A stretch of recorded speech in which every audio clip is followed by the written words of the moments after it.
Christophe, comment évolue la volatilité depuis la semaine dernière ? Elle remonte. On se rappelle que finalement, au mois d'août, on avait retrouvé une volatilité sur l'Eurostoxx qui avait redépassé les 20 points. Donc, c'est un indicateur qui variait de 0 si les marchés ne se bougeaient pas, un cas purement théorique à 100% si vraiment on était dans une phase de forte volatilité. On se rappelle que le record, ça a été au moment des événements de 2008 où la volatilité avait atteint 80%. Dans le contexte de marché actuel, le contexte économique actuel, si on regarde ce qui s'est passé dans le passé, on peut estimer que les niveaux de volatilité cohérents avec ces conditions seraient entre 20 et 25 points.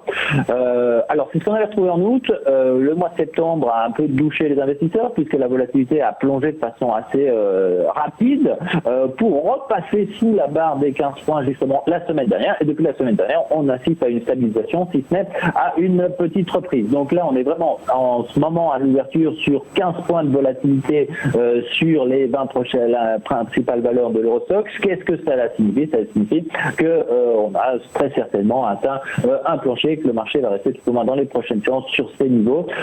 Scénario pour les séances à venir, ça va clairement dépendre des banques centrales, mais ça, nous y sommes habitués. C'est peut-être fortement déjà anticipé par les investisseurs.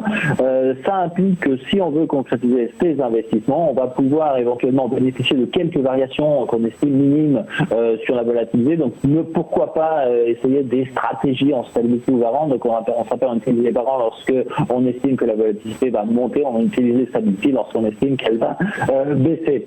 Dans le cadre de nos stratégies en turbo, qui on l'a vu, on représentait plus de la moitié des échanges, donc légèrement, puisqu'on a parlé de 52%. La stratégie, ça va être de bénéficier en fait de ce niveau de volatilité relativement faible pour aller peut-être chercher des barrières qui vont être un peu plus proches. Rappelons-le, il s'agit quand même de produits à effet de levier, donc on va limiter son capital comme nous l'expliquions la semaine dernière dans notre séance de formation. Merci Christophe, à suivre les Market Movers.